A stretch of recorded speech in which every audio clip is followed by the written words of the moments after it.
안녕하세요.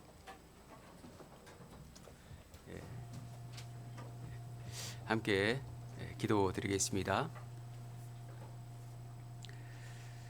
저희를 사랑하시는 거룩하시고 영원하신 아버지 하나님, 죄인으로 태어나서 죄를 물마신같이 짓고 영원한 지옥에 떨어져야 마땅한 저희들 주님의 거룩한 피로 구원해 주시고 영원한 생명을 얻어서 하나님의 자녀가 되어서 오직 하나님께 영광 돌리는 남은 삶을 살 수 있도록 인도해 주심을 감사드립니다.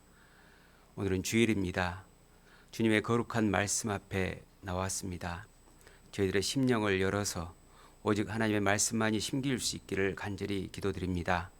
저희의 부족함과 연약함 주님께서 아시고 말씀으로 새 힘을 주시고 오직 주님을 진정으로 사랑하는 가운데에서 귀한 신앙생활이 될 수 있도록 역사해 주시옵소서.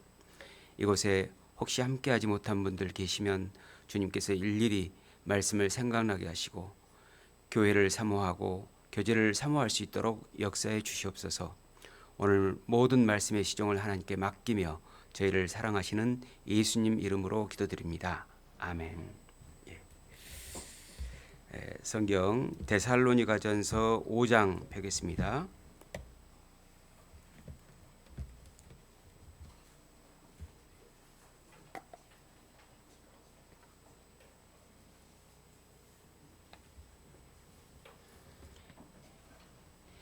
5장 17절입니다. 데살로니가전서 5장 17절 함께 읽겠습니다. 쉬지 말고 기도하라. 한 절을 이렇게 법문 말씀으로 찾았는데요. 꼭 한 절을 읽자고 말씀을 드리면은 너무 짧아서인지 그 다음 절까지 꼭 읽으시려고 하시는 그런 분들이 계시는 것 같습니다. 아마 역대급으로 가장 짧은 본문 말씀이 아닐까라고 생각을 합니다. 오늘 말씀의 주제 제목은 쉬지 말고 기도하라. 본문 말씀과 똑같이 정해봤습니다. 우리가 세상을 살아가다 보면은 갈수록 인생이 고단하고 또 수고롭고 외롭고 슬프고 서럽고 안타깝다 이런 생각을 하게 됩니다. 그래서 시편 90편 10절 말씀에 보면 우리의 연수가 70이요 강건하면 80이라도 그 연수의 자랑은 수고와 슬픔뿐이요 신속기간이 우리가 날아가나이다 이런 말씀을 해주셨는데요. 세상 살아가는 것이 참 쉽지 않습니다. 나는 못 살려고 노력한 게 아니고 잘 살고 행복하고 즐겁고 또 가치 있고 의미 있게 살아가고자 하지만은 그리 쉽게 되지 않고 훨씬 더 많은 수고와 슬픔 가운데 살아가는 것이 인생이다라고 생각을 합니다. 욥기 5장에 보면은 인생은 고난을 위하여 났나니 불티가 위로 나름 같음이니라 이런 말씀도 있고요. 에레미야가 3장 33절에 보면은 주께서 인생으로 고생하며 근심하게 하심이 본심이 아니시로다 이렇게 말씀하셨는데 우리는 태어나서부터 이때껏 너무나 고생들을 많이 합니다. 땀에 절일 정도로 몸쓰는 일을 하시는 분도 계시고요. 물론 이건 육체적인 문제지요. 그런데 머리가 깨질 정도로 집중력을 요하는 그런 일을 하시는 분도 계십니다. 또 사람 눈을 의식해야만 하는 그런 스트레스가 많은 일을 하시는 분들도 계시거든요. 그러다 보면은 파김치가 되지 않습니까? 늘 이렇게 힘든 세월을 우리가 살아가고 있습니다. 하루 종일 택배 일을 하시는 분들 정말 고생 많으시죠. 무더운 여름 또 강추위에도 불구하고 정말 고생 많이 하십니다. 그래서 어떤 경우에는 과로사로 돌아가신 분도 계시다고 뉴스에 심심찮게 나옵니다. 또 어떤 경우에는 꼰대 같은 직장 상사 밑에서 눈치 봐가면서 열심히 일하시는 가운데에서 날마다 사표를 던지고 싶은 사람도 있을 겁니다. 그런 분도 마찬가지로 정말 고생 많죠. 그러다 보니까 가끔 너무 우울해서 자살을 하는 경우도 발생하는 것 같습니다. 하지만 그래도 많은 사람들이 묵묵히 택배 일을 하고 있고 직장에서의 경무를 견뎌내고 있습니다. 힘들어도 다들 그렇게 살죠. 세상에 힘 안 든 일이 어디가 있겠습니까? 다 힘듭니다. 여기에서 나는 태어나서 지금까지 너무나 인생이 평탄했고 즐겁고 행복했고 너무 아름답다. 이런 분 손 한번 들어보시죠. 한 분도 안 계시지 않습니까? 모든 사람의 교회 하나님께서는 이토록 고생하게 하셨을까? 한번 생각해 볼 필요가 있을 것 같습니다. 하나님의 말씀대로 모든 인생은 수고와 슬픔 가운데, 고생과 근심 가운데, 고난 가운데 살아가고 있습니다. 그런데 이렇게 세상 일도 힘들지만은 교회 생활도 참 어렵고 힘들어요. 정말 믿는다는 이유 하나 때문에 정말 고생 많이 하는 그런 경우도 많습니다. 우리가 교회에 와서 웃음을 보인다고 해서 아무 일이 없는 것이 아니죠. 힘들지 않은 게 아닙니다. 집에 가면은 아이들 돌볼 힘이 없잖아요. 청소할 힘도 없이 축 처지는, 푹 쓰러지는 그런 경우가 발생하지 않습니까? 그러면 교회 생활을 하는 데서 제일 힘든 일이 뭘까 생각해 보니까 전도가 아닐까 싶습니다. 전도. 특히 갈수록 세태가 전도가 쉽지 않습니다. 한 번 듣고 구원받는 경우도 쉽지 않고, 또 여러 번 듣는 가운데서 혹시 구원을 받았다고 할지라도 교회 안에서 뿌리를 내리고 믿음을 굳건히 하고 주님의 영광을 위해서 남은 인생을 드리는 사람이 그리 많지 않은 것 같습니다. 만물의 마지막이 가까웠으니 근신하고 깨어 기도하라, 이런 말씀을 하셨는데요. 참 우리가 주님 오실 날이 너무나 가까운 그런 상태에서 훨씬 더 많은 기도가 필요한 이런 세태가 아닌가 싶습니다. 또 성경 읽기, 교제하는 것, 또 봉사하는 것, 또 신방하는 것 참 어렵습니다. 신방 많이 어렵죠. 임원들 신방하시는 거 쉽지 않잖아요. 찾아간다고 하면은 오지 마라고 하는 경우도 있고, 가서 문을 두드리면은 열어주지 않는 경우도 있고, 또 함께 신앙생활 잘해보자고 하면은 대면하면서 외면하는 경우도 있습니다.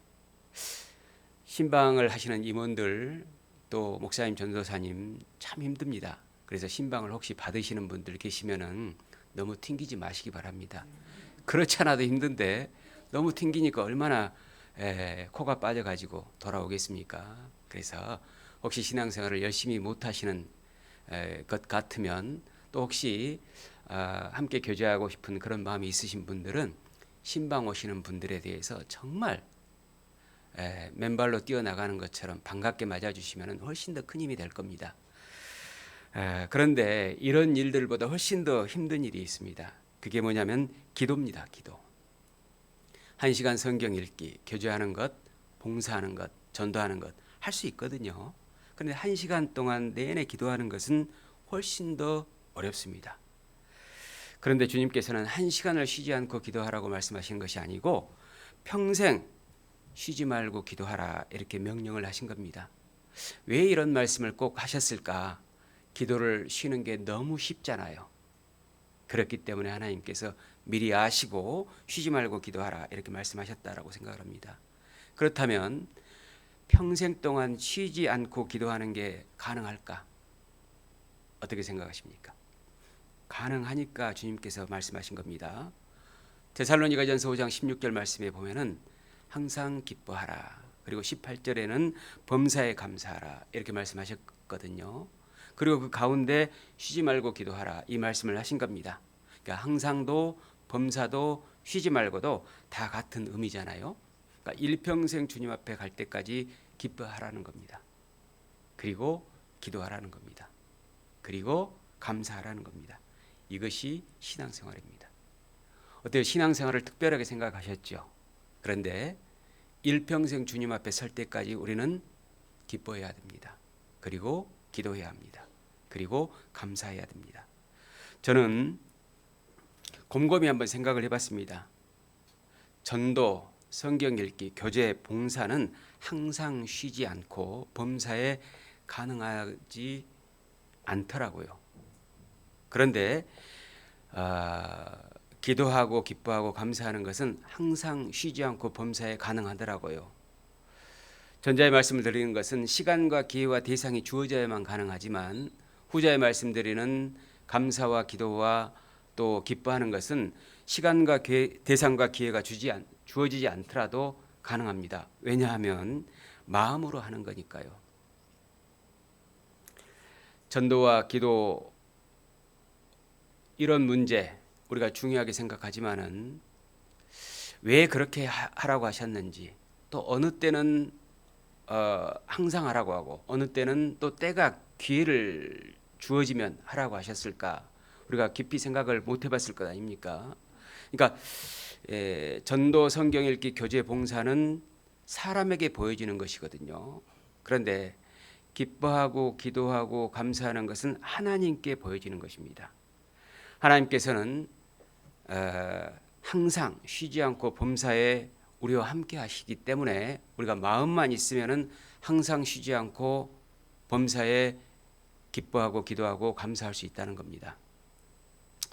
그러니까 데살로니가전서 5장 16절에 18절까지의 말씀은 하나님께서 우리에게 율법으로 주신 게 아니고 하나님께서 우리를 사랑하신다는 것을 가르치는 겁니다. 하나님께서는 항상 쉬지 않고 범사에 나와 함께 하십니다. 그래서 우리가 마음만 있으면 이 모든 것들이 가능합니다.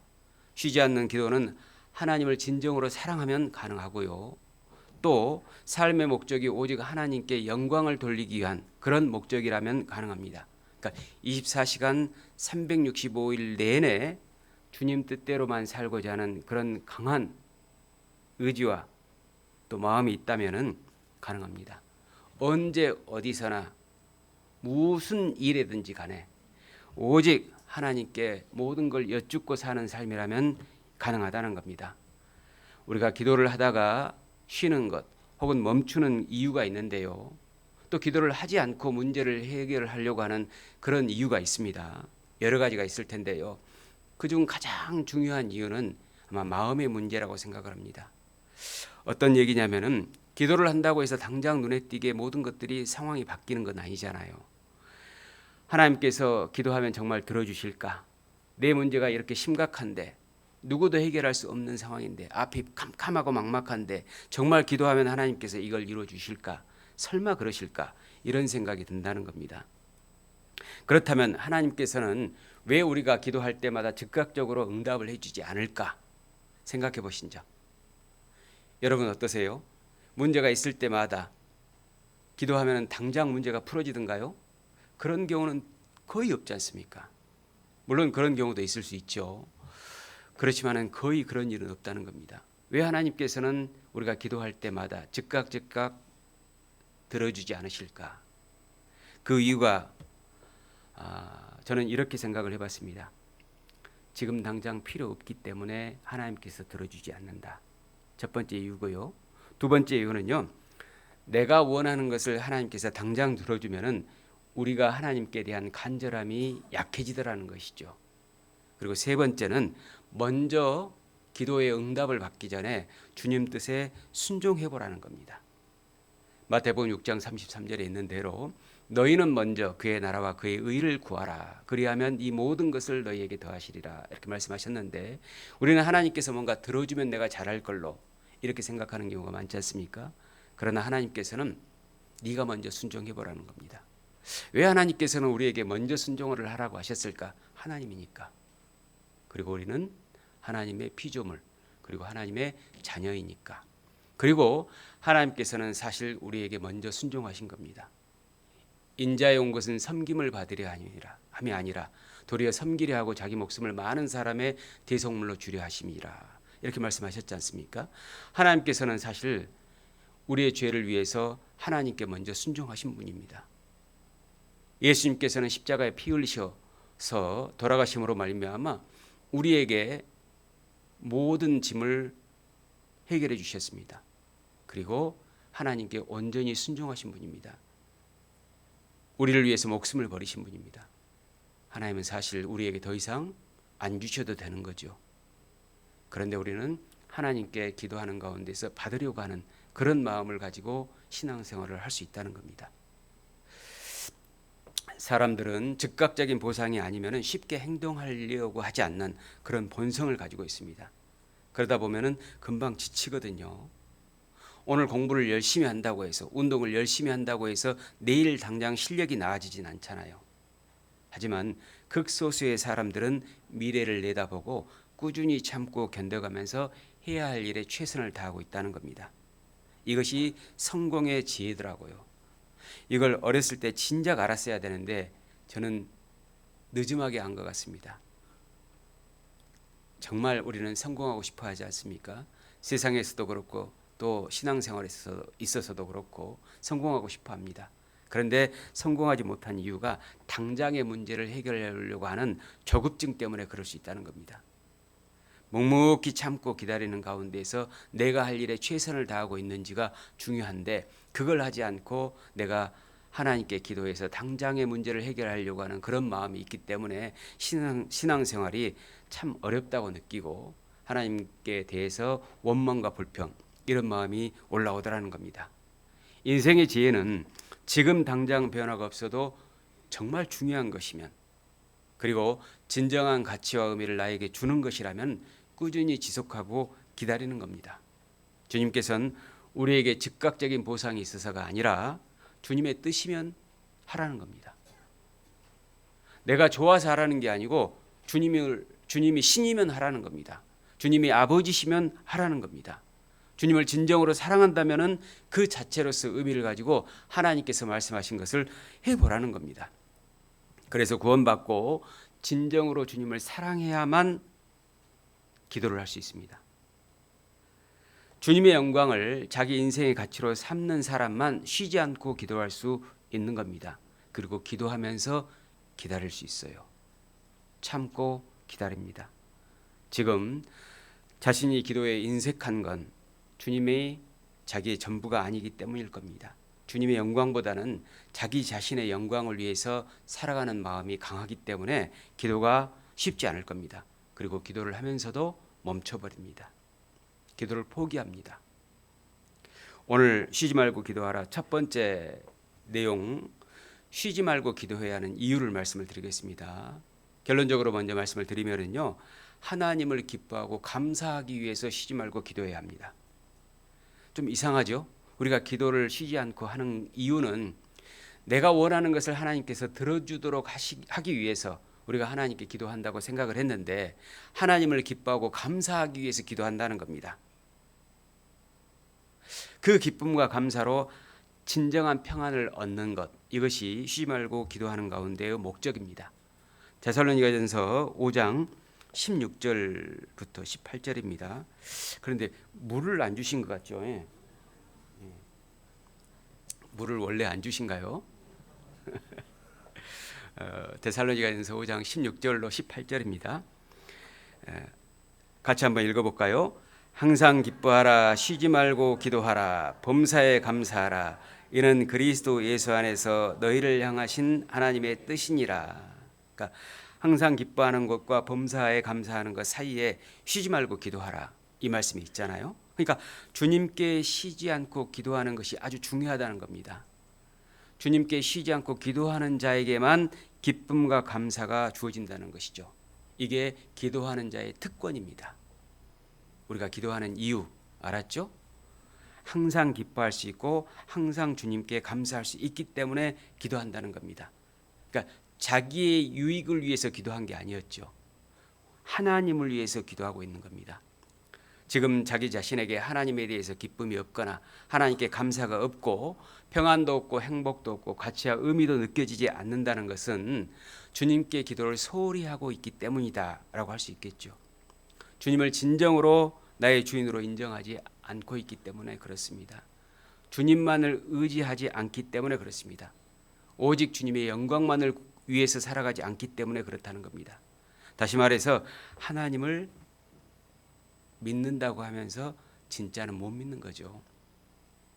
믿음과 기도는 연결되어 있거든요. 믿는 자는 기도할 수밖에 없는 겁니다. 기도하지 않는 자는 믿는다고 말은 하지만은 믿지는 않는 거죠. 하나님께서는 우리에게 절대 실패하거나 실수하거나 손해보지 않으십니다. 반드시 나를 통해서 하나님의 영광을 이루시고 자기 뜻을 이루시는 분입니다. 우리는 우리의 영광과 뜻을 위해서가 아니고 오직 주님의 영광과 뜻을 위해서 믿음으로 살아가는 그리스도입니다. 믿는 자는 기도할 수밖에 없습니다. 하나님을 의지하는 자는, 하나님을 주인으로 삼는 자는 기도할 수밖에 없는 거예요. 주님께서는 주님의 영광과 뜻을 이루시기 위해서 우리의 지속적인 기도를 원하고 계십니다. 또 기다리는 인내의 기도를 필요로 하십니다. 그래서 우리가 기도를 하는 문제에 있어서 하나님을 정말 위해서 하는 것인지 아니면 나를 위해서 하는 것인지 목적이 무엇인지 한번 되돌아봐야 됩니다. 남유다의 선지자 하박국이라는 사람이 있었습니다. 이 사람이 하나님께서 하시는 일에 대해서 의문을 갖기 시작합니다.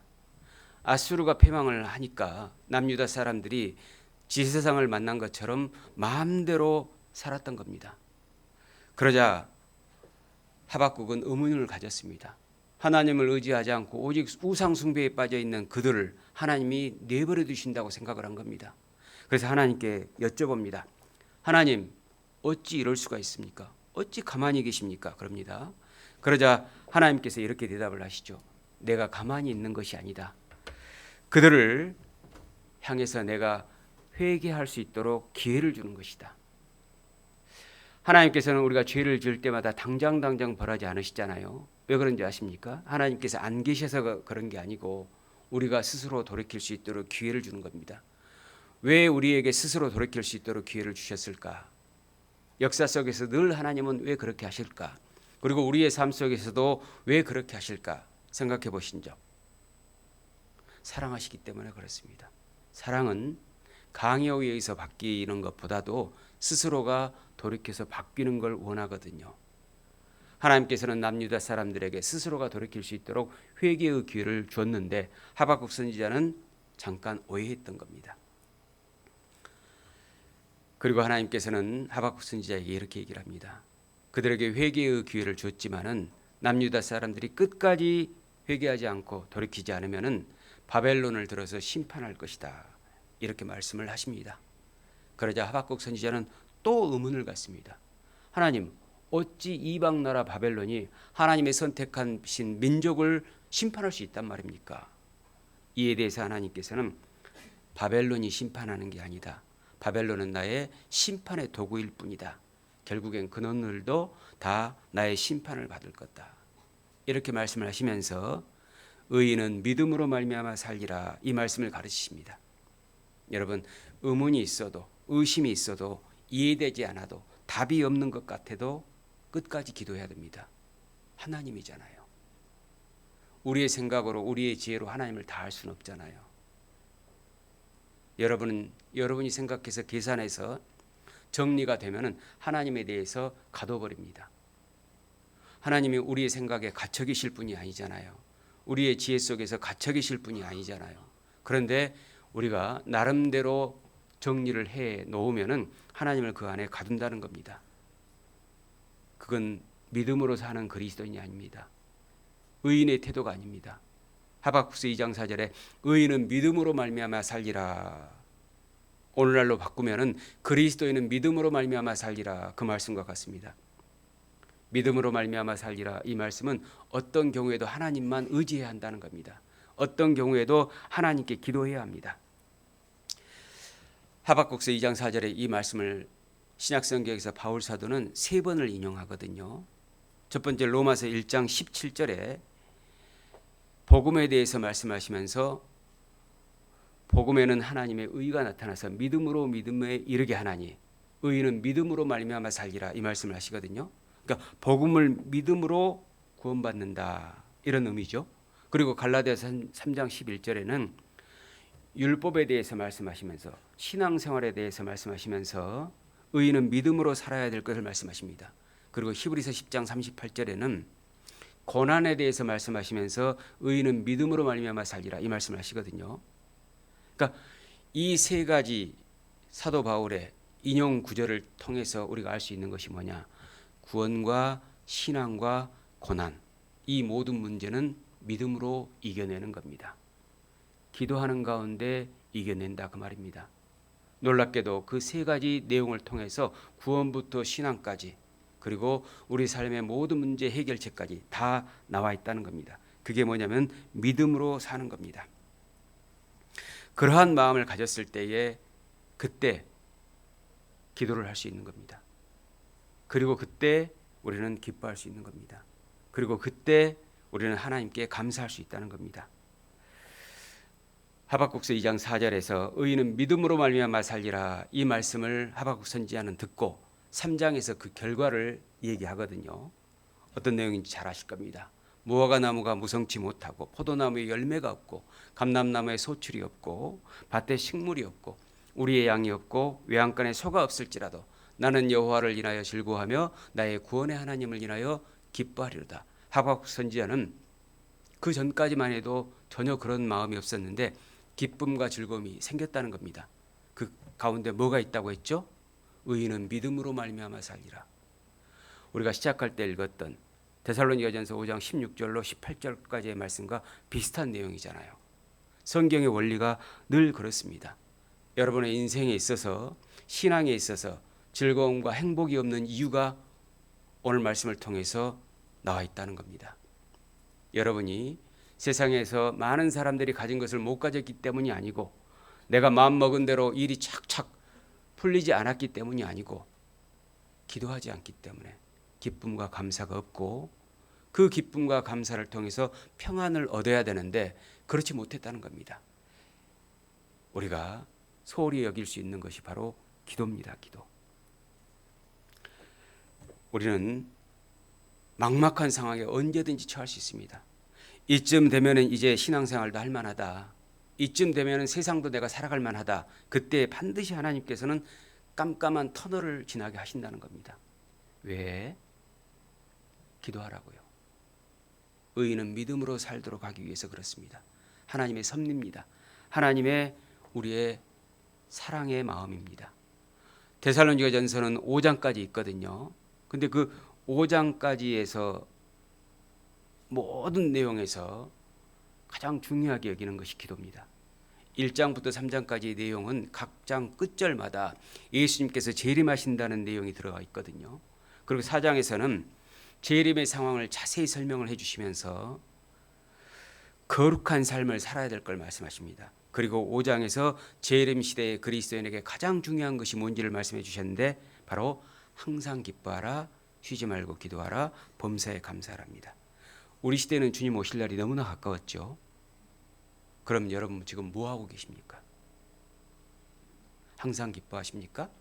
쉬지 말고 기도하고 계십니까? 범사에 감사하십니까? 주님의 가장 원하는 겁니다. 정리해 보면은 쉬지 않고 기도하는 것은 거룩한 삶과 행복한 신앙생활과 연결되어 있다는 겁니다. 그리고 재림 시대에 주님께서 가장 원하시는 일입니다.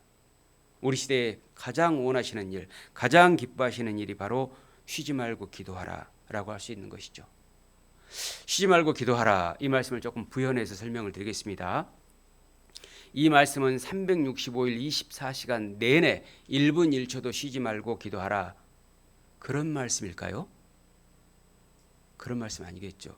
그러다 죽거든요. 밥도 안 먹고 잠도 안 자고 계속해서 기도하면 죽지요. 물도 안 마시고 계속해서 기도만 하면 죽지요.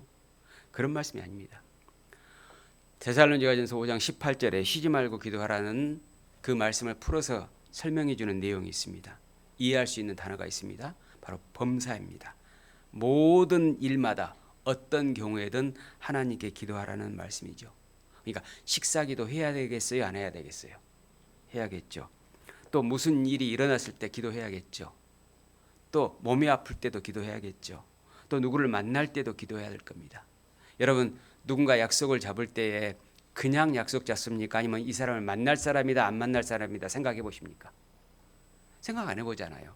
그냥 연락 오면 연락하면 만나려고 합니다. 그러나 하나님께서 만나라고 하시는 사람인지도 한번 기도해 봐야 됩니다.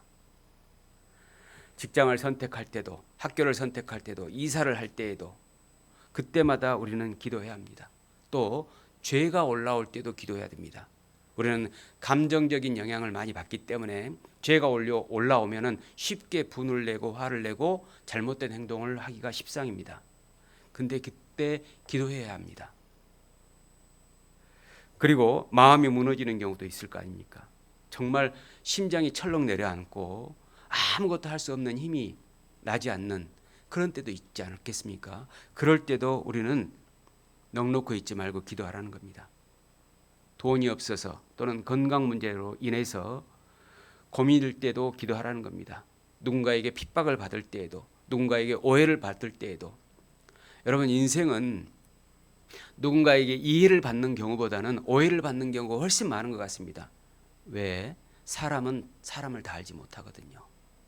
겉으로 드러나는 것이 그 사람의 전부가 아니잖아요. 그런데 사람들은 표면적인 것만 보고 평가해 버리거든요.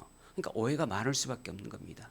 그러할 때에도 속상해 가지고 입을 뒤집어 쓰고 혼자 울지 말고 그 시간에 기도하는 겁니다.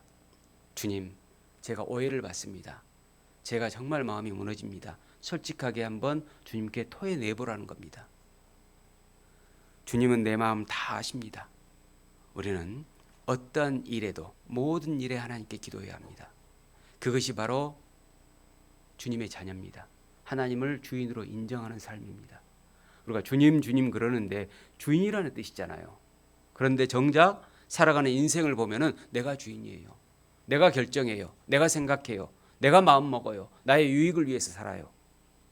아니죠, 그건.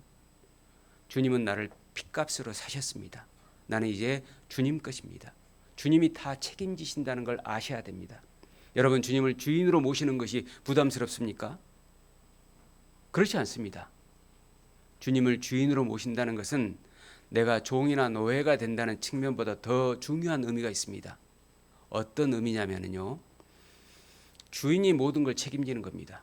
나의 일거수일투족에 대해서, 나의 삶에 대해서, 나의 실수에 대해서, 나의 잘못에 대해서 주님께서 매번 책임져 주신다는 의미를 가지고 있습니다. 그래서 우리가 주님을 주인으로 인정할 때에만 신앙생활에 평안을 누릴 수 있다는 겁니다. 평안을 너희에게 끼치노니 곧 나의 평안을 너희에게 주노라. 내가 너희에게 주는 것은 세상이 주는 것 같지 아니하니라. 너희는 마음에 근심도 말고 걱정도 말라는 겁니다. 여러분, 주님을 주인으로 인정하셔야 됩니다. 너는 범사에 그를 인정하라. 인정하셔야 됩니다. 그래야 기도가 되거든요. 여기 줄을 걸쳐 놓으시고 빌립보서 4장입니다. 빌립보서 4장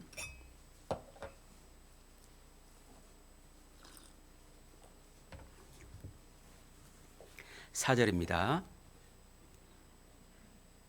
같이 읽어볼까요? 주 안에서 항상 기뻐하라. 내가 다시 말하노니 기뻐하라. 어디서 많이 본 말씀이죠? 데살로니가전서 5장 16절과 같은 말씀이에요. 항상 기뻐하라. 6절부터 제가 읽고 좀 설명을 드려보겠습니다. 6절부터 9절까지 제가 읽겠습니다. 아무것도 염려하지 말고 오직 모든 일에 기도와 간구. 데살로니가전서 5장 17절 말씀과 같은 말이잖아요. 쉬지 말고 기도하라. 그러니까 그리스도인들은 모든 일마다 기도해야 합니다. 하나님께 여쭙고 그 일을 하라는 겁니다. 구약 시대에 이스라엘 백성들이 여호와께 묻지 아니함으로 죄에 죄를 더했다고 하나님께서 말씀하시거든요. 그리스도인의 삶은 어떤 일을 하더라도 주님께 여쭙는 삶이어야 됩니다. 그것이 주님의 일이라 할지라도 마찬가지입니다. 주님께 여쭙고 주님의 일을 해야지, 기도하고 주님의 일을 해야지, 기도하지 않고 주님의 일을 하려고 하는 것은 죄가 될 수 있다는 겁니다. 자, 그러면 여러분 하루 24시간 동안 또는 일주일 동안, 한 달 동안, 1년 동안 주님의 일을 열심히 나름대로 최선을 다해서 하고 계실 겁니다. 그러나 모든 경우에 주님께 기도하셨습니까? 오늘 아침에 교회 나오면서 주일 말씀을 통해서 하나님께서 은혜 베풀어 주시기를, 그리고 내 마음의 연약함을 붙들어 주시기를, 그리고 내 마음에 잘못된 것을 생각나게 하시기를, 교훈해 주시기를 기도하고 오셨습니까? 이 자리에 앉아 계실 때에 기도하는데 무슨 내용을 기도하셨습니까? 여러분, 주일에 교회를 나오는 이유가 뭡니까? 성도들을 보는 것도 하나의 목적이 될 수 있겠지만 중요한 이유는 주님 만나러 오는 겁니다. 주님을 만난다는 의미가 뭘까요? 하나님의 말씀을 듣는 겁니다. 하나님의 말씀을 듣는 것이 하나님을 만나는 겁니다. 말씀이 곧 하나님이니까. 그렇다면 내가 아침에 나올 때 제대로 기도를 했는지 그 여부는 무엇으로 알 수 있을까요? 설레는 마음이 있었느냐 그 말입니다. 시간 되니까 주일에 나오는 것이 아니고 하나님 만나러 간다. 나는 주님 말씀 배우러 간다. 말씀이 곧 하나님이기 때문에 하나님과 친밀히 교제하는 시간이다. 하나님의 뜻을 알고자 한다. 이런 마음으로, 설레는 마음으로 나오시냐 그 말입니다. 우리는 주일에 설레는 마음으로 나와야 됩니다. 일주일 동안 세상에 살다가 주일 아침에 오는 것은 그냥 막연하게 나오는 것이 아닙니다. 주님 만나는 시간이라고 할 수 있습니다. 주님 만날 때 주님 와서 기다리시는 가운데 내가 와서 기다리게 해야겠습니까? 아니면 내가 먼저 와서 기다려야 하겠습니까? 내가 먼저 와서 기다려야 할 겁니다. 주일에 또 수요일에 기타 등등의 모임에서 우리가 그 시간에, 제 시간에 나오는 것은 주님을 기다리게 하고자 하는 마음이 없어야 됩니다. 내가 먼저 주님을 기다려야겠구나. 주님이 나의 주인이니까 내가 기도하는 가운데서 주님을 영접할 수 있도록 해야 되겠구나. 이런 마음으로 교제를 나오고 말씀 시간에 나온다면 훨씬 하나님께서 여러분의 마음속에 기쁨과 감사를 주지 않으실까요? 항상 기뻐하라, 쉬지 말고 기도하라, 범사에 감사하라. 그 역사가 나타나지 않겠습니까? 이어서 또 읽겠습니다. 아무것도 염려하지 말고 오직 모든 일에 기도와 간구로 너희 구할 것을 감사함으로 하나님께 아뢰라. 감사함으로 하나님께 아뢰라 했죠. 데살로니가전서 5장 18절에 범사에 감사하라고 또 연결되는 말씀이잖아요. 자, 그러면 어떤 결과가 나타나는 것이냐?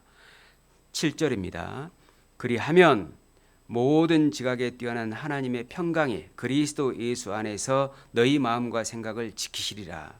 그러니까 기도와 간구는 문제 자체를 해결해 주는 것보다도 문제 해결 능력을 우리에게 준다는 겁니다.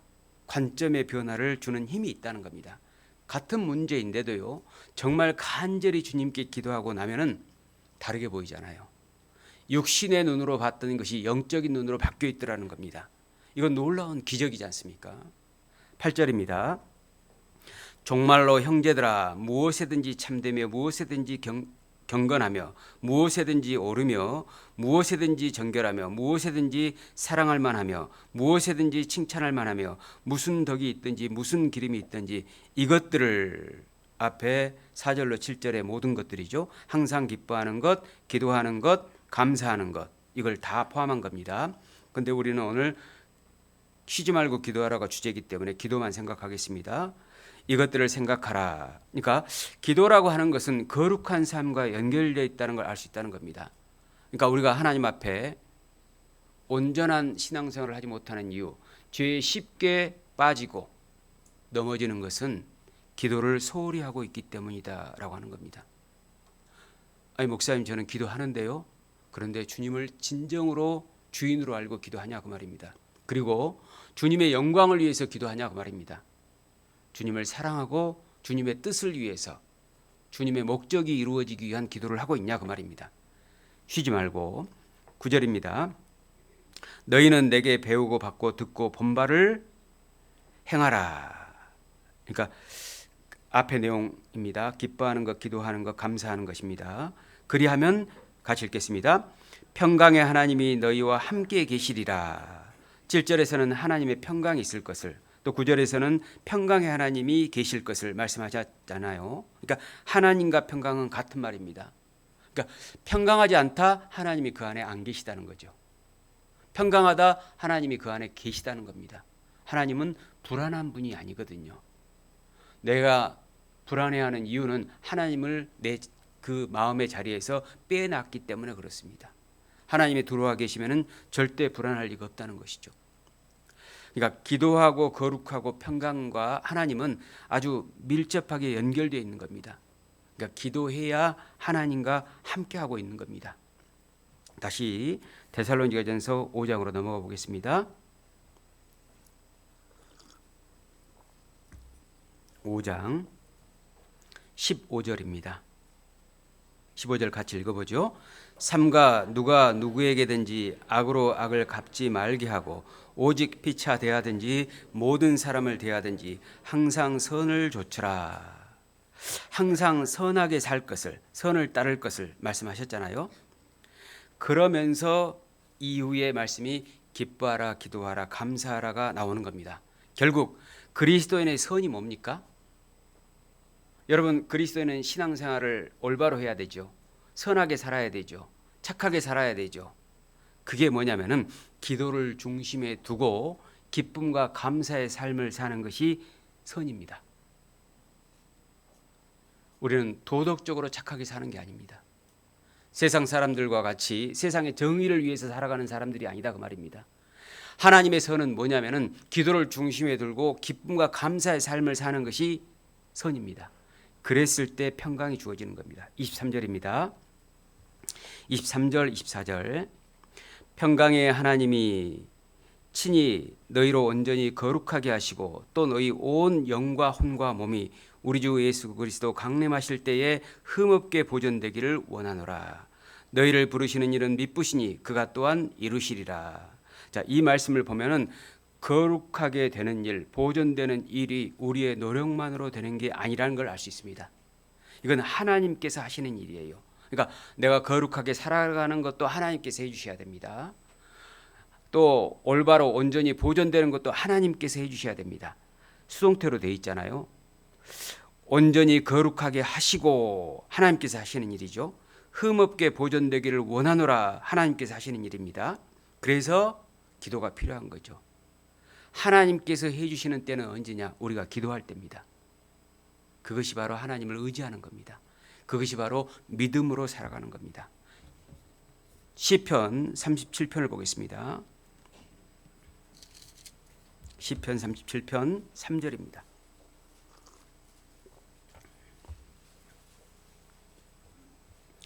삼절 말씀 제가 읽겠습니다. 여호와를 의뢰하여 선을 행하라. 여호와를 의뢰한다는 건 기도하는 거잖아요. 기도해야 선을 행할 수 있습니다. 바꿔 말하면 기도하지 않는 그리스도인들은 어떤 선도 할 수 없다는 거죠. 땅에 거하여 그의 성실로 식물을 삼을지어다. 우리가 기도할 때마다 하나님께서는 즉각적으로 반응하시진 않습니다. 당장에 이루어지지 않아도 끝까지 기도하는지를 보시고 하나님께서는 성실하게 우리에게 응답하신다는 겁니다. 4절입니다. 또 여호와를 기뻐하라. 저가 내 마음의 소원을 이루어 주시리로다. 하나님을 기뻐하는 자의 기도를 하나님께서 들어주신다 그 말입니다. 하나님을 기뻐하는 자의 기도. 자, 하나님을 기뻐하는 자는 자기의 영광을 위해서 기도할까요? 아니면 하나님의 영광을 위해서 기도할까요? 자, 그러면 여러분은 과연 누구를 위해서 지금까지 기도해 오셨습니까? 누구를 위해서? 하나님의 영광을 위해서, 정말 하나님을 위해서 기도하셨을까요? 지금 우리가 시편 30편 3, 4절 말씀을 읽었는데요. 아까 우리가 읽었던 데살로니가전서 5장 15절로 17절까지의 말씀을 보면은 항상 선을 좇으라고 하시면서 항상 기뻐하고 쉬지 말고 기도하라고 말씀하셨죠. 그러니까 그 말씀과 시편 37편 3, 4절 말씀이 같아요. 성경은 기가 막히게 구약과 신약인데도 불구하고 일맥상통하다는 겁니다. 그리고 항상 기뻐하라는 이 말씀은 억지로 기쁜 척이라도 해야 된다 그런 말씀일까요? 아니죠. 어떤 상황에서든지 실제 하나님을 기뻐해야 한다는 겁니다. 우리는 상황에 따라서 기뻐하기도 하고 슬퍼하기도 하잖아요. 좋아하기도 하고 싫어하기도 하잖아요. 왜 그럴까요? 나한테 좋으면 좋은 거고 나한테 나쁘면 나쁜 거예요. 그러나 나한테 좋고 나쁜 건 중요한 게 아니고 하나님께서 영광 받으시면 그걸로 기뻐해야 한다는 겁니다. 그걸로 감사해야 됩니다. 우리는 우리를 위해서 사는 게 아니잖아요. 모든 사람은 하나님을 위해서 존재하죠. 특별히 그리스도인들은 온전히 하나님을 위해서 존재하는 자들입니다. 우리는 우리의 때를 사는 게 아닙니다. 하나님의 시간들을 살아가야 합니다. 우리는 억지로 기뻐하는 게 아닙니다. 하나님을 나의 주인으로 삼고 내게 주어진 모든 상황을 통해서 하나님께서는 당신의 목적을 분명히 이루실 것이다. 그 믿음 때문에 어떠한 경우에도 기뻐할 수 있다는 겁니다. 여러분, 몸이 아프고 일이 뜻대로 안 되고 사람들에게 무시받고 멸시와 천대를 당하고 오해를 받고 외롭고 슬프고 괴로울 때 그때 하나님으로 기뻐한 적이 과연 우리가 얼마나 있겠습니까? 예수님께서는 겟세마네 동산에서 기도하실 때 아버지의 원대로 되기를 원하나이다 하고 제자들에게 자 일어나 함께 가자라고 말씀하십니다. 하나님의 원대로 되고자 하는 그 마음이 있으면 어떤 것도 이겨낼 힘이 생기더라는 겁니다. 우리가 힘을 잃은 것은 일이 안 되기 때문이 아니었던 거죠.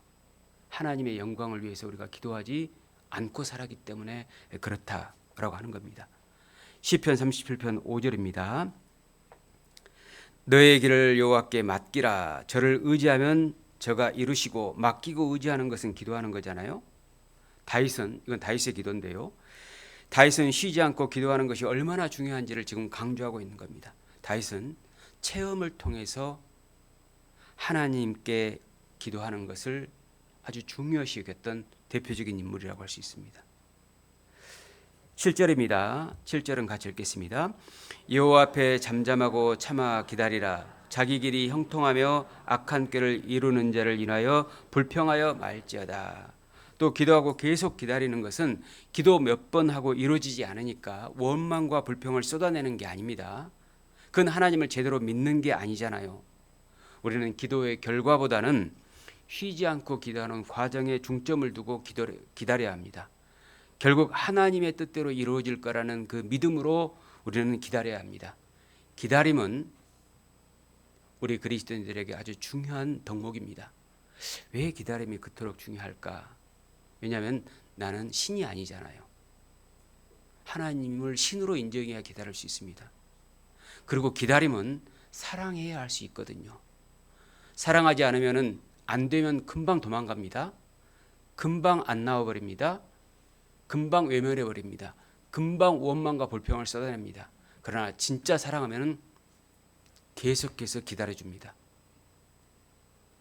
사랑은 기다림이잖아요. 기다림은 기도와 연결되어 있는 겁니다. 우리가 끝까지 쉬지 않고 기도하는 것은 하나님을 진정으로 사랑한다는 걸 하나님께 보여드리고 있는 것이라고 할 수 있습니다.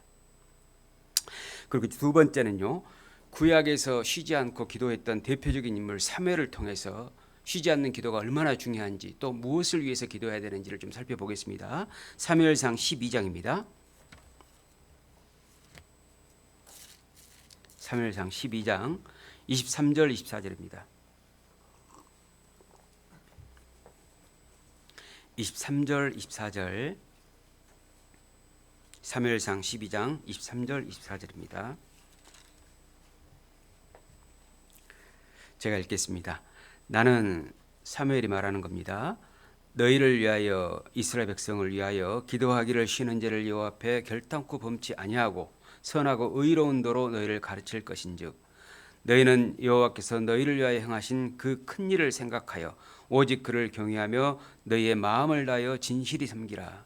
이 말씀은 사무엘이 늙어서 머리가 허옇게 됐을 때의 한 말입니다. 다시 말해서 인생의 쓴맛 단맛을 다 보고 이스라엘 백성들에게 가장 중요한 얘기를 하고 싶어 했던 겁니다. 그게 뭐였냐면 기도였습니다. 기도. 여러분, 만약에 여러분의 삶이 오늘로 끝난다고 한다면은 딱 한 가지만 누군가에게 구원받은 분들에게입니다. 누군가에게 당부를 한다면 뭘 당부하고 싶습니까? 성경 열심히 읽어라. 물론 좋죠. 또 신앙생활 바로 해라. 교제에 빠지지 마라. 전도 열심히 해라. 좋죠. 그런데 기도해야 한다고 가르치는 것이 가장 중요한 게 아닐까 싶습니다. 기도해야 하나님으로부터 우리가 은혜를 입을 수 있거든요. 하나님으로부터 은혜를 입지 못하면 올바로 살 수가 없거든요. 올바로 살지 못하면 인생이 허비되는 거거든요. 무의미해지는 거거든요. 우리는 하나님을 주인 삼아서 하나님께 기도해야 됩니다. 우리가 읽었던 이 말씀 앞에 나오는 내용은 이렇거든요. 사무엘은 이스라엘 백성들이 사람 왕을 세워달라고 한 것에 대해서 큰 죄라고 합니다. 왜냐하면 하나님만 진정한 왕이니까 그렇습니다. 이스라엘 민족이 왕을 세워달라고 한 목적은 하나님을 위해서가 아니고 자기들의 욕심을 채우기 위해서였던 겁니다. 하나님께 여쭙고자 하는 것이 아니고 사람에게 물어보려고 하는 겁니다. 하나님께 기도하려고 하지 않고 사람을 의지하면서 살려고 했던 겁니다. 자기 만족을 위해서 사는 사람들의 특성이 되게 그렇거든요. 하나님께 여쭙지 않아요. 그리고 자기 마음에 맞는 사람을 찾아갑니다. 그것이 자기를 위해서 사는 사람들의 특성입니다. 그러나 진짜 하나님을 위해서 살고자 하는 사람은 하나님께 여쭙습니다. 먼저 기도합니다. 그리고 목회자를 찾아갑니다. 신실한 분들을 찾아가서 하나님의 뜻을 알고자 합니다. 이스라엘 백성은 하나님께서 잘못하셨기 때문이 아니고 자기들의 욕심을 채우기 위해서 사무엘을 따르지 않고 사람 왕을 요구했던 겁니다. 여러분, 문제가 있으면은 사람 왕을 찾을 게 아니고 자기에게 무슨 죄가 있는지 살피고 하나님께 기도해야 합니다. 이스라엘 백성에게 아주 많은 문제들이 생겼는데 그 문제를 갖게 된 이유가 12장 9절에 나옵니다. 12장 9절입니다. 사무엘상 12장 9절. 그들이 그 하나님 여호와를 잊은지라 여호와께서 그들을 하솔 군장 시스라의 손과 블레셋 사람의 손과 모압 왕의 손에 붙이셨더니 그들이 침해. 이스라엘 백성들이 하솔, 블레셋, 모압의 공격을 받은 이유는 하나님을 잊어버렸기 때문에 그랬던 겁니다. 그럼 회복하려면 어떻게 해야 될까요? 하나님을 기억하고 기도하면 될 겁니다. 삶에서 하나님을 잊고 사는 사람들은 절대 기도하지 않거든요. 하나님께서는 사람에게 잊혀지는 것을 가장 싫어하십니다. 왜 하나님께서는 우리에게 잊혀지지 않으려고 하실까요? 우리를 사랑하시니까. 그래서 하나님을 기억하도록 하시기 위해서 사람에게 공격자를 두십니다. 지금 여러분에게 공격자가 있다면 그것은 하나님을 잊어버렸기 때문입니다. 하나님께 진실로 기도하지 않기 때문에 그렇다는 겁니다. 여러분의 공격자 뭡니까? 사람이 여러분의 공격자가 될 수도 있겠죠. 질병이 공격자가 될 수도 있겠죠. 또 궁핍이 공격자가 될 수도 있을 겁니다. 핍박이 공격자가 될 수도 있을 겁니다. 오해가 공격자가 될 수도 있을 겁니다. 그 이유가 뭐라고요? 하나님을 잊어버렸기 때문에 그렇습니다. 여호와를 잊은지라. 다시 12장 23절 24절입니다. 나는 너희를 위하여 기도하기를 쉬는 죄를 여호와 앞에 결단코 범치 아니하고 선하고 의로운 도로 너희를 가르칠 것인즉 너희는 여호와께서 너희를 위하여 행하신 그 큰 일을 생각하여 오직 그를 경외하며 너희의 마음을 다하여 진실히 섬기라. 사무엘은 자신을 위해서 기도하기를 쉬는 죄를 범치 않겠다고 한 게 아닙니다. 이스라엘 민족을 위해서, 하나님을 위해서 기도를 쉬지 않겠다고 한 겁니다. 여기에서 우리가 기도를 쉬지 않을 수 있는 방법을 찾아낼 수 있다는 겁니다. 자기를 위해서 기도하면 그 기도가 이루어지지 않잖아요. 그럼 쉬어버립니다. 기도를 멈춰버립니다. 기도를 안 하려고 합니다. 그러나 하나님을 위해서, 교회를 위해서 기도하는 사람은 기도를 끝까지 하도록 되어 있습니다. 진정으로 하나님과 교회를 위해서 기도하는 사람은 늘 기도합니다. 어떤 경우에도 기도합니다. 자, 여기서 왜 우리가 기도를 쉬고 살았는지, 왜 기도를 멈췄는지, 기도를 하지 않으려고 했는 것인지, 기도에 대해서 인색했는지 그 이유를 알 수 있겠죠? 나를 위해서 했거든요. 기도는 자기를 위해서 하는 게 아닙니다. 하나님을 위해서, 교회를 위해서 하는 겁니다. 마태복음 6장, 여러분 주기도문 잘 아시죠? 주기도문의 시작이 이렇습니다. 너희는 이렇게 기도하라. 하늘에 계신 우리 아버지여, 이름이 거룩히 여김을 받으시오며. 누가 이름을 거룩히 여김을 받아야 되죠? 하나님이. 그리고 끝에 나라와 권세와 영광이 아버지께 영원히 있사옵나이다. 아멘. 나라와 권세와 영광이 누구에게 있어야 되죠? 하나님께 있어야 됩니다. 다 마태복음 6장의 주기도문의 내용을 보면 시작과 끝에 하나님께 영광입니다. 하나님을 위한 기도였던 겁니다. 이건 제자들에게 기도의 방법을 가르치신 내용이잖아요. 예수님께서. 여러분에게도 지금 동일하게 예수님께서 기도의 방법을 가르쳐주고 계시다 그 말이죠. 뭐죠? 하나님을 위해서 기도하라는 겁니다. 왜? 예수님께서는 지금껏 나를 위해서 기도하셨잖아요. 하나님께서는 구약 역사 내내 나를 위해서 기도하신 겁니다. 그러면 우리는 7, 80년 살아가는 인생 동안, 아니죠. 구원받고 기껏해 몇 년 못 살잖아요. 그 기간만이라도 하나님을 위해서 기도해야 되지 않겠습니까? 우리는 하나님을 위해서 기도해야 합니다. 우리 형편이 지금보다 조금 더 나아지기 위해서 기도해서는 안 됩니다. 사무엘상 12장 9절 10절입니다. 9절 10절. 그들이 이스라엘 열조가 그 하나님 여호와를 잊은지라 여호와께서 그들을 하솔 군장 시스라의 손과 블레셋 사람의 손과 모압 왕의 손에 붙이셨더니 그들이 침해 백성이 여호와께 부르짖어 가로되 우리가 여호와를 버리고 바알들과 아스타롯을 섬김으로 범죄한나이다. 그러하오나 이제 우리를 원수의 손에서 건져내소서. 그리하시면 우리가 주를 섬기겠나이다 하매 사람이 하나님께 간절히 기도한 때는 고통스러울 때죠. 고난을 이길 수 없을 때입니다. 자기 힘으로는 도저히 안 될 때입니다. 절실할 때입니다. 여러분 지금껏 고통스러운 점 있었지요. 고난이 있었지요. 자기 힘으로는 도저히 일이 안 풀어지는 경우도 있었지요. 너무 마음이 낮아져서 하나님께 절실할 수밖에 없었던, 하나님께 외칠 수밖에 없었던 그런 상황이 있었죠. 그것을 여러분은 하나님께 원망하는 시간으로 돌렸을지 모릅니다. 그러나 그 시간이 바로 하나님께 기도하도록 하기 위한, 하나님께서 가까이 나를 함께하고 싶어 하시는, 하나님께서 나를 잊지 않으신다는 하나님의 사랑의 표현일 수도 있다는 겁니다. 고난당한 것이 내게 유익이라. 우리는 세상 사람들이 보는 것처럼 상황이 좋아지는 것을 복으로 여기는 그런 사람이 되면 안 될 것 같습니다.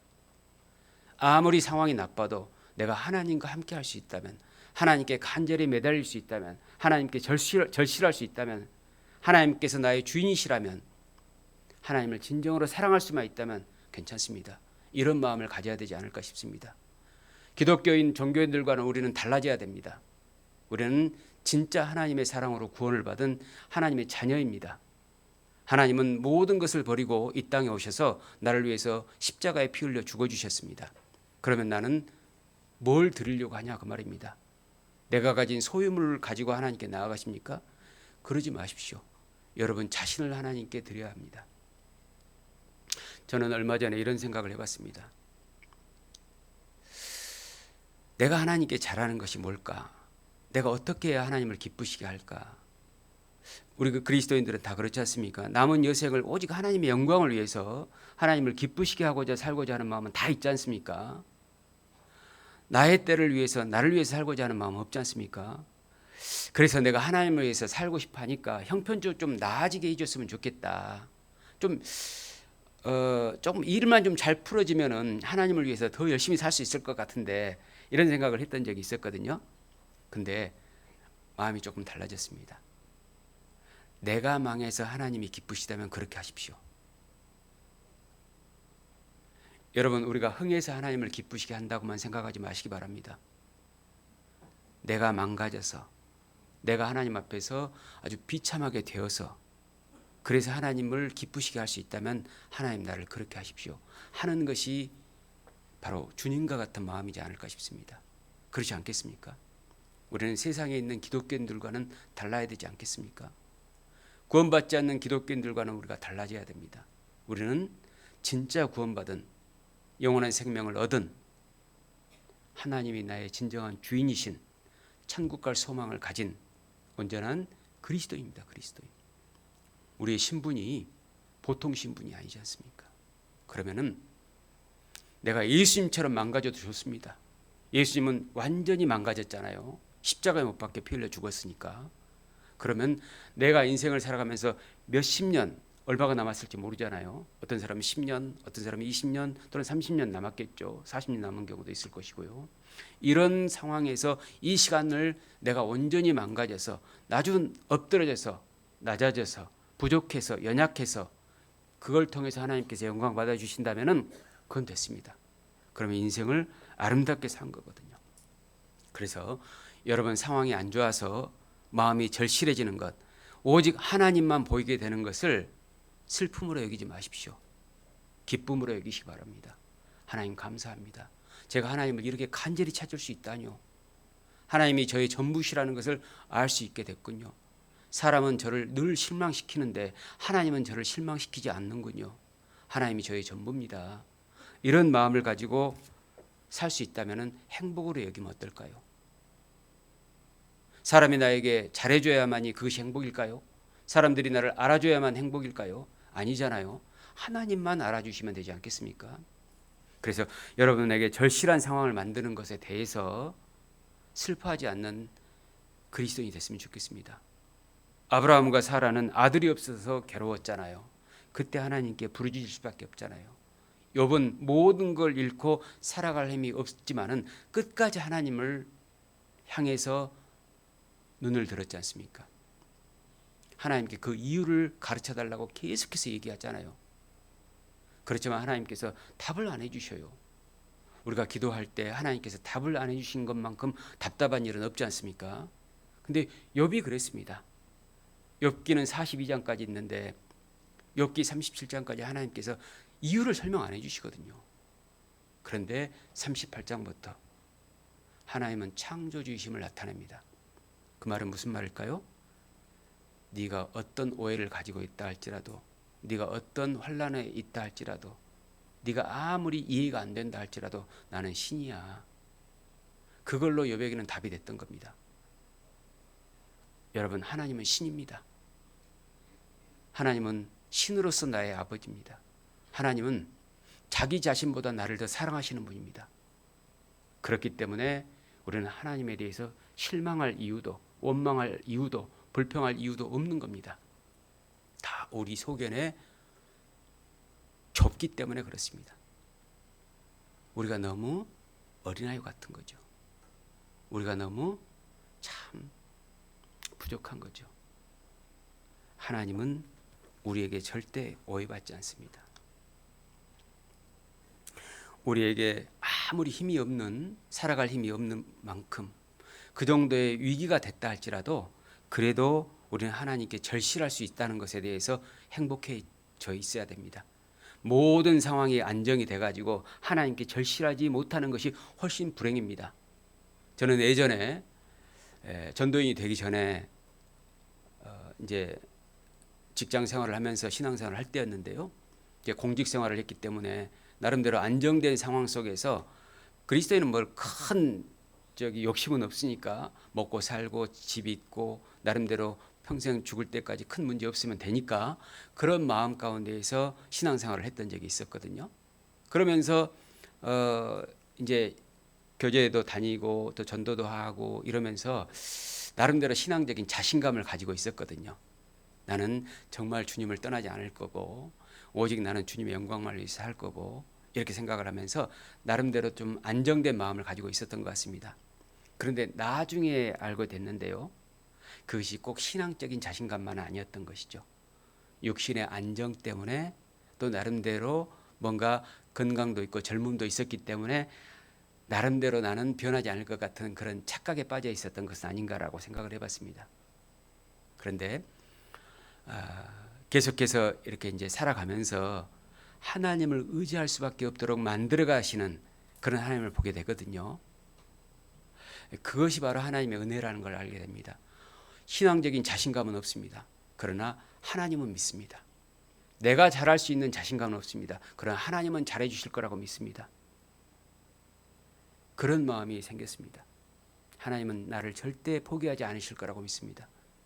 나는 하나님을 포기해도 절대 하나님은 나를 포기할 수 없다는 것을 믿습니다. 내가 하나님의 사랑에 대해서 식어도 하나님은 나에 대한 사랑에 대해서 식지 않을 거라는 걸 믿습니다. 그것을 알게 되니까 부족해도 연약해도 모자라도 없어도 내가 혹시 무너져 있어도 그래도 실망스럽지 않더라고요. 그것이 신앙적인 자신감, 올바른 자신감이 아닌가 싶습니다. 여러분 중에도 경제적으로 넉넉한 분도 계실 겁니다. 또 사회적으로 지위가 있는 분도 계실 겁니다. 나름대로 건강하신 분도, 머리가 총명하신 분도 계실 겁니다. 교회 주일날 빠지지 않고 각종의 모임에 빠지지 않고 열심히 살아온 분도 계실 겁니다.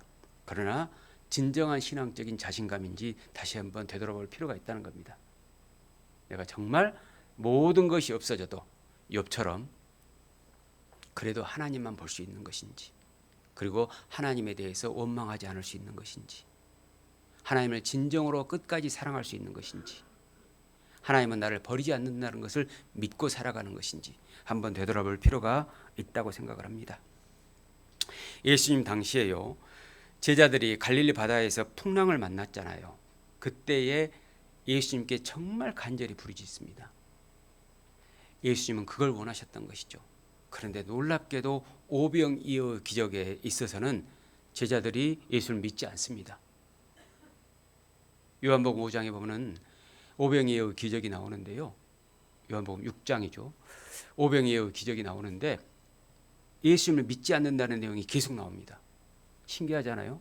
넉넉할 때 예수님을 믿는 게 아니다는 것이죠. 정말 풍랑이 일어났을 때에 우리가 믿음이 온전히 마음속에서 용솟음 친다는 겁니다.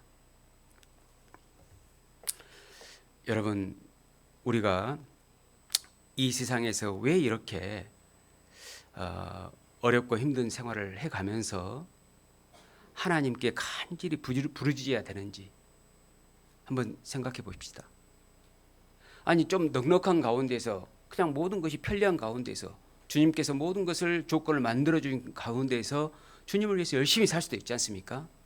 그런데 인간의 마음이라고 하는 것이 사랑이 필요한데, 사랑에서 가장 중요한 것이 절실함인데, 그 절실함이라고 하는 것은 결핍에서 나오더라는 것이죠.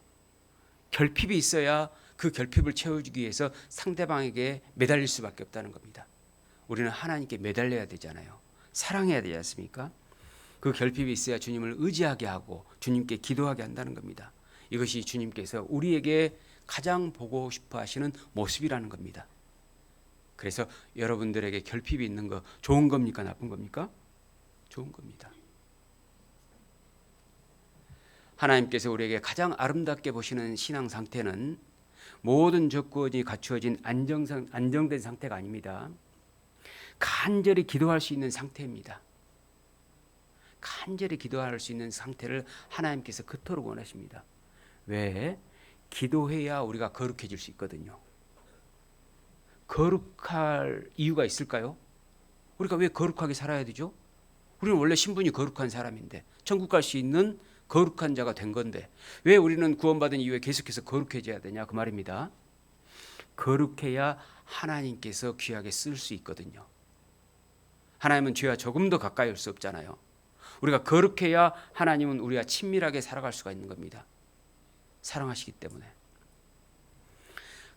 우리는 그럼 왜 하나님께 쓰임을 받아야 될까? 왜 하나님과 늘 함께 해야 될까?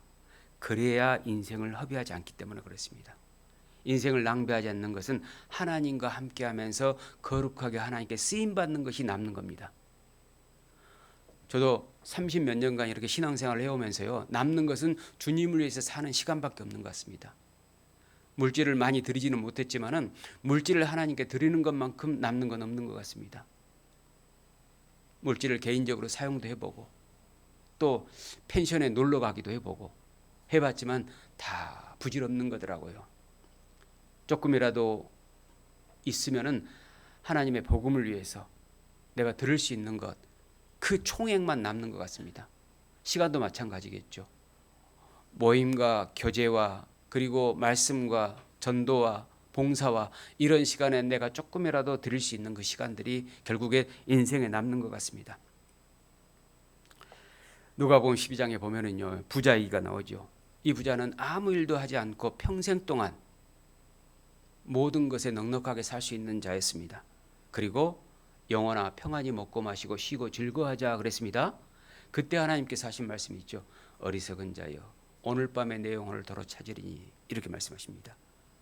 여러분, 모든 것이 안정된 상태가 돼야지만이 신앙생활 잘할 수 있다고 생각하지 마십시오. 결핍의 상태, 궁핍의 상태, 부족함의 상태, 절실한 상태를 하나님이 원하신다는 걸 알아야 됩니다. 그러면 지금 여러분에게 부족함이 있다는 것은 하나님께 영광을 돌릴 수 있는 신앙생활을 할 수 있는 절호의 기회입니다. 직장에 취업이 안 됐습니까? 절호의 기회입니다.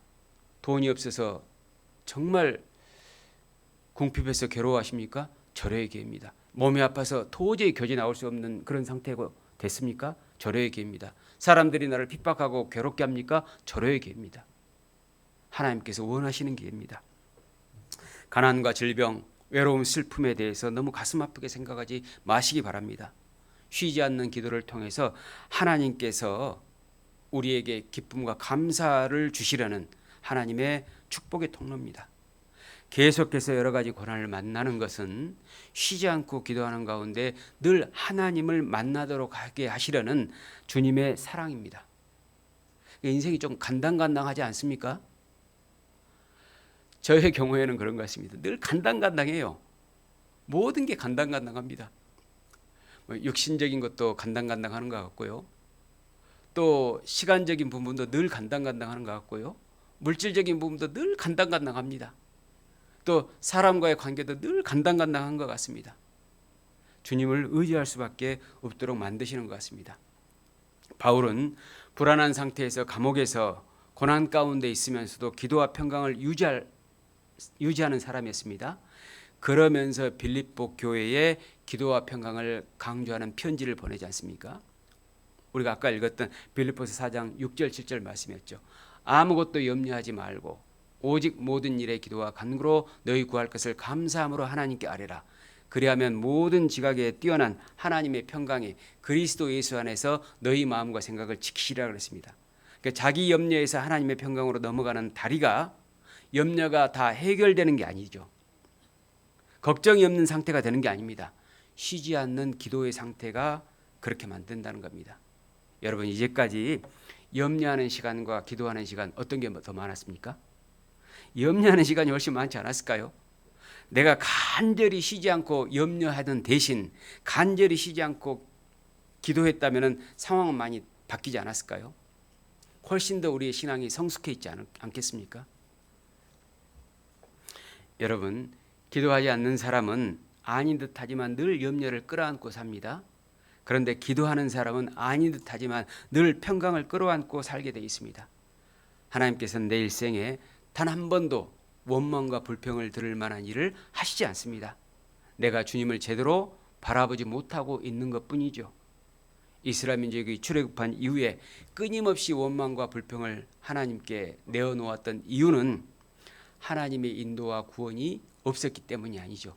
하나님을 믿지 않았기 때문에, 하나님께 기도하지 않았기 때문에 그렇습니다.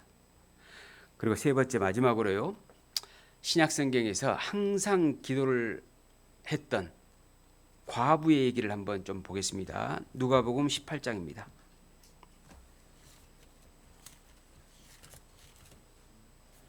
누가복음 18장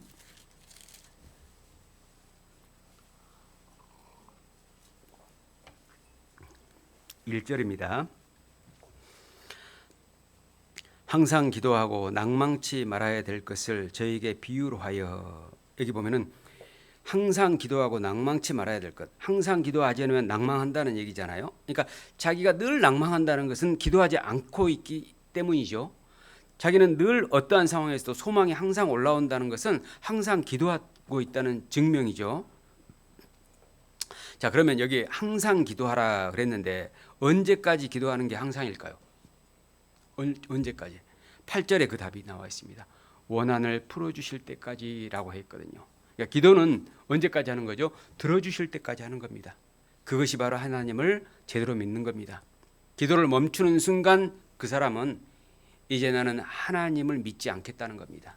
하나님을 의지하지 않겠다는 겁니다. 하나님은 나의 주인이 아니라는 겁니다. 기도를 멈추는 것이 그렇게 무서운 일입니다.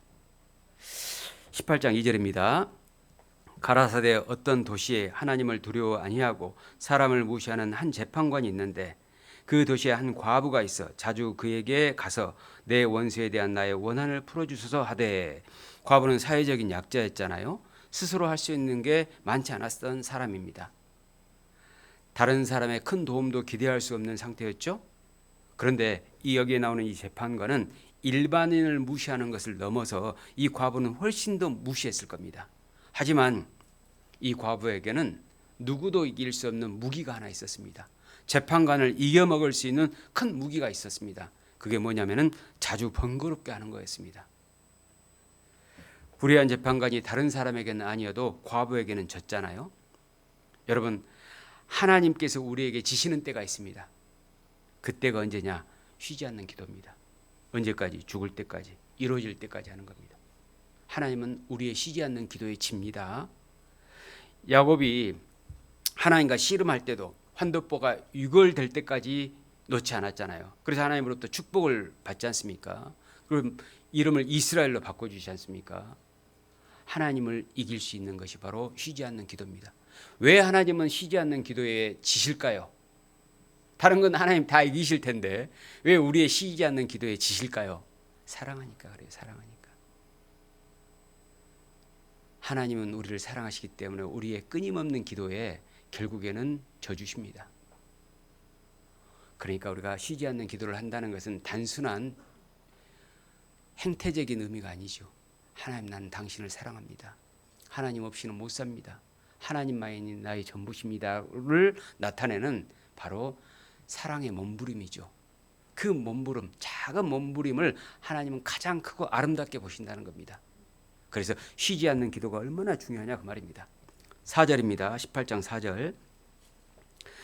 그가 얼마 동안 듣지 아니하다가 후에 속으로 생각하되 내가 하나님을 두려워 아니하고 사람을 무시하나. 재판관이 이 과부가 나를 번거롭게 하니 내가 그 원한을 풀어주리라. 그렇지 않으면 늘 와서 나를 괴롭게 하리라 하였느니라. 과부는 불의한 재판관이 들어주지 않는 기간도 있었을 텐데 그 기간을 견뎌낸 겁니다. 잠잠히 참아 기다린 겁니다. 과부는 절대 포기하지 않고 불의한 재판관을 번거롭게 한 겁니다. 쉬지 않고 찾아갔던 거죠.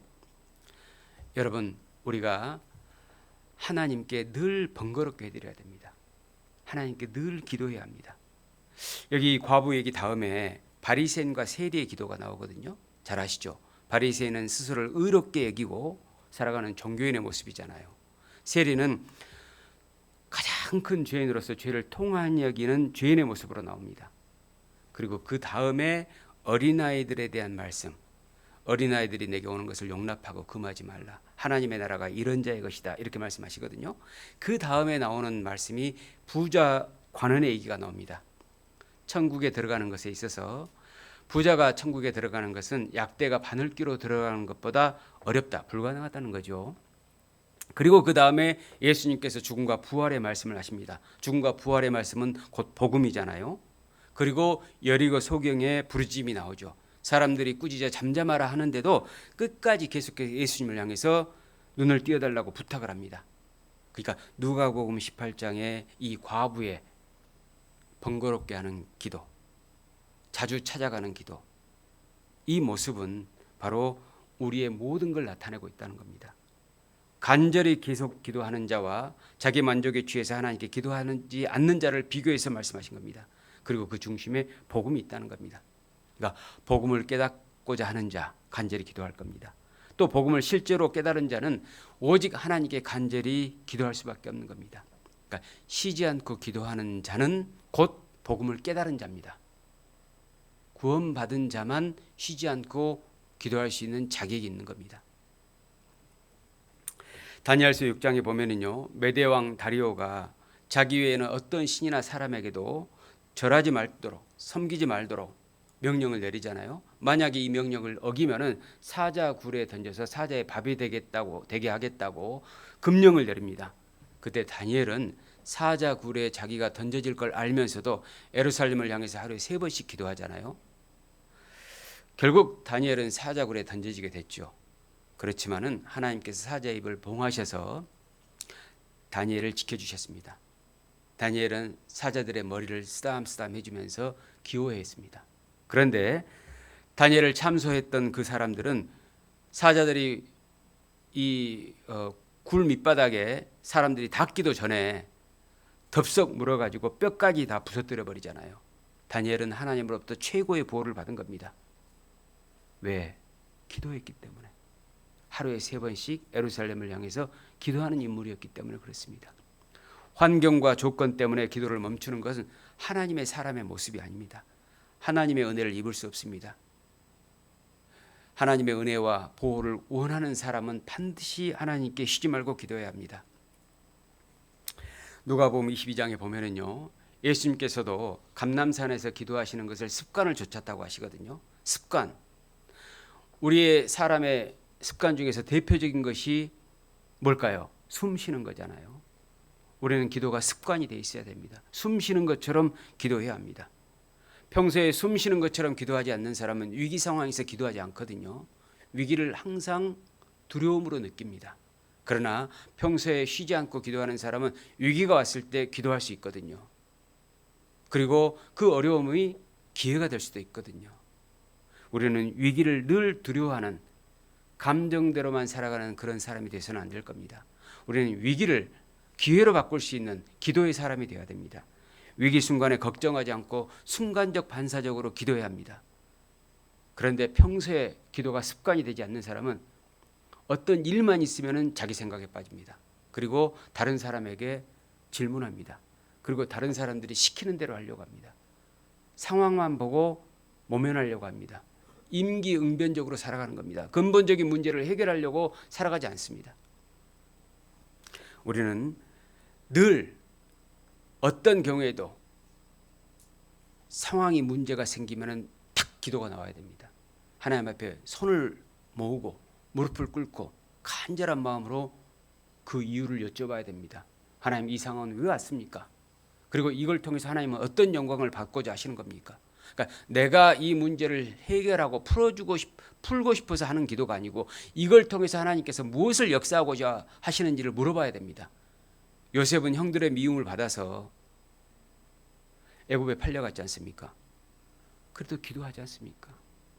그러니까 형들에게 미움을 받아서 애굽에 팔린 것에 대해서 억울하게 생각하지 않잖아요. 그걸 통해서 하나님께 여쭙는 겁니다. 그리고 또 그 누명을 쓰고 감옥에 갇히게 되잖아요. 그래도 또 기도하는 겁니다. 그래서 하나님께서 왜 그렇게 하셨는지 가르쳐 주시잖아요. 애굽의 총리 대신이 돼서 이스라엘 백성들을 구원하기 위해서 그렇게 하신 거지 않습니까? 우리에게도 형들의 미움을 받아서 팔리는 경우가 있겠죠. 그리고 누명을 쓰고 감옥에 갇힐 때도 있겠죠.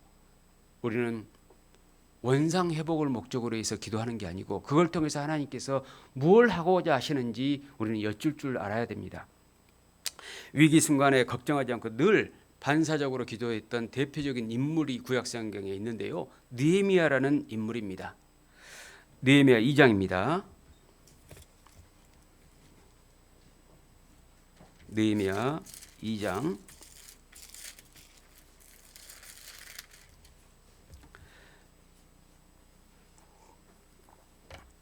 2절입니다. 2절 왕이 여긴 아닥사스다 왕입니다. 내게 이르시되 느헤미야에게 말한 겁니다. 내가 병이 없거늘 어찌하여 얼굴에 수색이 있느냐.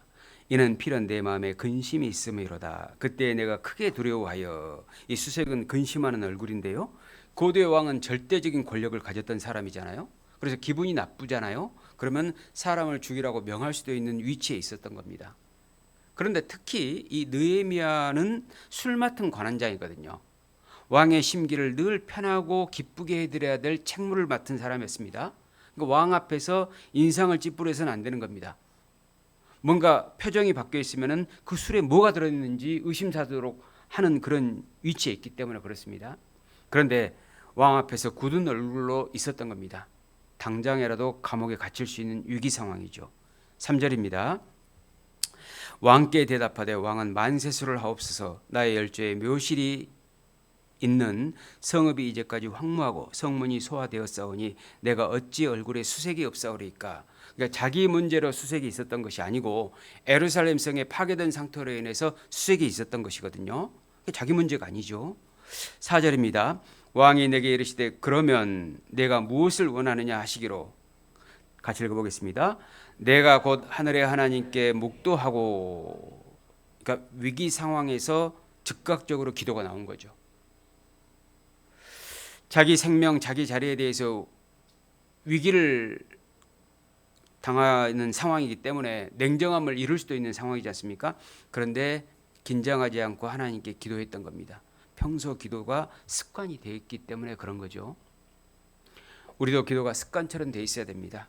언제 어디서나 기도해야 합니다. 화장실에서도 운전하면서도 마트에서 장 볼 때도 감사의 간구의 기도를 해야 합니다. 내가 기도하는 것은 내 소원을 이루려고 하는 것이 아니고 주님께서 오직 내가 주님만 의지하고 있다는 것을 보시고 주님께서 기뻐하실 거라는 믿음으로 기도해야 합니다. 내 계속된 기도는 계속된 하나님을 향한 사랑입니다. 그러니까 사랑해야 기도할 수 있어요. 하나님을 여러분 진정으로 사랑하시죠? 기도를 쉬지 말아야 됩니다. 항상 기도해야 됩니다. 잠시라도 기도를 게을리한다면은 하나님의 사랑과 역사는 내게 필요 없다는 것을 하나님께 확인시켜 드리는 겁니다. 나는 하나님을 의지할 필요가 없고 하나님은 나의 주인이 아니라는 것을 나타내는 큰 죄를 짓고 사는 겁니다.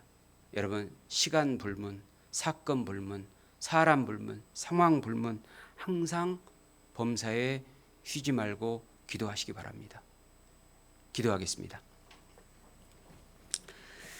주님 감사합니다. 저희를 주님의 자녀로 구원해 주시고 기도의 사람이 될 수 있도록 기회를 허락해 주신 것 감사드립니다. 주님께 늘 기도한다는 것이 어떤 의미인지 알 수 있도록 깨우쳐 주심을 감사드립니다. 막연한 기도가 아니고 주님의 영광을 위해서 주님을 사랑함으로 기도한다는 것을 배웠습니다. 주님께 기도를 쉬는 죄를 범치 않도록 도와주시기를 늘 간구드립니다. 서울 동대문교회 모든 성도들이 하나님께 기도의 사람이 될 수 있도록 역사해 주시옵소서. 이 시간 이후에 모든 일정도 하나님께 맡깁니다. 모든 것 저희를 사랑하셔서 죄에서 해방해 주신 주 예수님 이름 받들어 기도드립니다. 아멘.